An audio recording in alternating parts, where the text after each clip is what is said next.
விஜய் வந்து காவேரி நினச்சு மனசு கஷ்டப்பட்டுட்டு இருக்காரு. இந்த சூழ்நிலையில சாரதா வந்து ஒரு முடிவு எடுக்கிறாங்க. இந்த மாரி வீட்ட விட்டு போணும் அப்படின்னு சொல்லிட்டு, இந்த ஏரியா விட்டு காலி பண்ணி போணும்னு. அதே மாரி வீடையும் வந்து பார்க்குறாங்க. காலி பண்ணுறதுக்கான ஏற்பாடு எல்லாமே செய்றாங்க. அப்போ வந்து விஜய் வந்து இந்த மாரி காலி பண்ண வேணாம். தயவு செய்து வந்து காவேரி என் கூட அனுப்பிச்சிடுங்கன்னு சொல்லிட்டு கேட்குறாரு.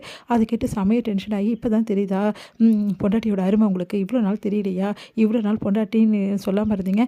இப்போ வந்து சொல்லிட்டு வந்து தொல்ல குடுக்குறீங்க. அதான் 1 வருஷம் முடிஞ்சிச்சுல்ல. முதல்ல இங்கேருந்து கிளம்புங்க அப்படின்னு சொல்லிட்டு அவமானப்படுத்துறாங்க. எவ்வளோ விஜய் வந்து கேட்டு பார்க்குறாரு. ஆனா கேட்க மாட்டேங்கிறாங்க. காவேரி கேட்டு அழறாரு விஜய். காவேரி வந்து வரவிடாம பேச முடியாமயே வந்து அவங்க அம்மா வந்து தடை போடுறாங்க.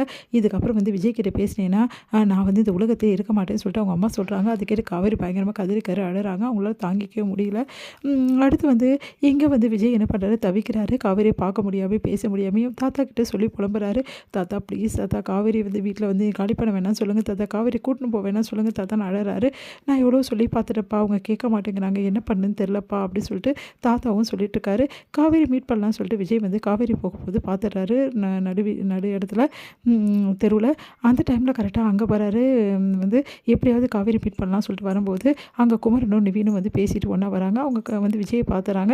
விஜய் பார்த்துட்டு வந்து என்ன பண்ணுறாரு, செம்மையா கோவப்படுறாரு. குமரன் எதுக்காக காவேரி பின்னாடி சுற்றுற? காவேரி பின்னாடி எதுக்காக வர? நீ ஆல்ரெடி வந்து காவேரியை துரத்தி தானே அனுப்பிச்சி விட்ட. இப்போ மட்டும் காவேரி தேவைப்படுதா உனக்கு? அப்படின்றாங்க. இங்கே பாருங்கள் தேவையில்லாத பிரச்சனை பண்ணாதீங்க. நம்ம 2 பேரும் சண்டை போட்டுக்கிறாங்க. அந்த டைமில் நிவின் வந்து தடுக்கிறாரு அவங்கள. இங்கேருந்து போயிடுங்க ப்ளீஸ், பிரச்சனை பண்ணாதீங்க அப்படி சொல்கிறாரு. இதை கேட்டு வந்து என்ன பண்ணுன்னு தெரியாமல் தவிக்கிறாரு நம்ம விஜய். அடுத்து விஜய் வந்து எப்படியாவது வந்து காவேரி மீட் பண்ணணும், காவேரி கிட்ட எல்லா விஷயங்களையும் புரிய வைக்கணும் அப்படின்னு சொல்லிட்டு யோசிச்சுட்டு வந்து காவேரி ஒரு டைம் மீட் பண்ணுறாரு. அப்போ வந்து காவேரி மீட் பண்ணிவிட்டு எல்லா விஷயத்தையும் சொல்லலாம் அப்படின்னு சொல்லிட்டு சொல்ல வரும்போது கரெக்டாக அவங்க அம்மா வந்துடுறாங்க. காவேரியோட அம்மா. இங்கே என்னடி பண்ணுற?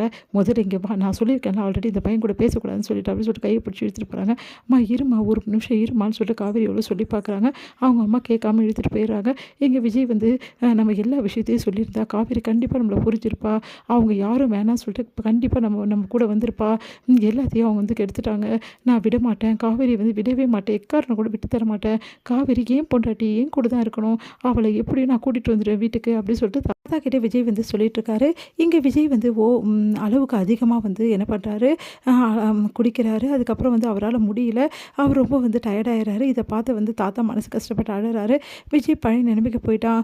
அவன் டோட்டலாக மாறி போயிட்டான். அவன் ட்ரெஸ்ஸு கூட ஒழுங்காக பண்ணுறதில்ல. தாடி நிறைய வச்சுட்டு இப்படி சுற்றிட்டுருக்கானே அப்படி சொல்லிட்டு மனசு கஷ்டப்படுறாங்க. பாட்டி நீ கவலைப்படாதம்மா, எல்லாம் வந்து காவேரி வந்து சரியாயிட்டு. காவேரி எப்போ வருவானே தெரியலையே. காவேரி மேலே இவ்வளோ அன்பு வச்சுருக்கவன் எதுக்காக வந்து இதெல்லாம் பண்ணானே தெரில. அதாம்மா விதி. என்ன பண்ணுறது, விதி 2 பேரையும் பிரிச்சிடுச்சு. ஆனால் இப்படியே விடாது விதி. கண்டிப்பாக இவங்க 2 பேரும் சேர்த்து வைக்கும். இவங்களோட காதல் கண்டிப்பாக கைகூடும். இவங்க 2 பேரும் ஒருத்தர் எவ்வளோ அன்பு வச்சுருக்காங்க. அவங்களோட அன்பை அவங்கள சேர்த்து வைக்கும் பாருமா அப்படி சொல்லிட்டு இருக்காரு. இங்கே வந்து பாட்டி வந்து என்னவோ என்ன நடக்க போகுதுன்னு தெரியலையேன்றாங்க. அவையும் விஜயும் எப்படியாவது சேர்த்து வைக்கணும், இவங்க 2 பேருக்கும் கல்யாணம் பண்ணி வைக்கணும் அப்படின்னு சொல்லிட்டு ராகினி வந்து முடிவு பண்ணுறாங்க. அதன்படி அவங்க அப்பா கிட்டேயும் சொல்கிறாங்க, அவங்க மாமா கிட்டேயும் சொல்கிறாங்க. கண்டிப்பாக இவங்க 2 பேரும் கல்யாணம் பண்ணி வைக்கலாம். இப்போ வெண்ணிலாவோட மனசை வந்து ஃபுல் அண்ட் ஃபுல் வந்து உன்னோட வசமாக நீ வச்சுக்கணும். வெண்ணிலாவை ஃபுல் அண்ட் ஃபுல் வந்து நீ தான் வந்து சொல்கிறதெல்லாம் வெண்ணிலா கேட்குற மாதிரி பண்ணுமா அப்படின்னோன்னா கண்டிப்பாக அவள் கேட்பா. அவள் கூட தான் இப்போ நிறைய டைம் ஸ்பெண்ட் பண்ணுறேன்.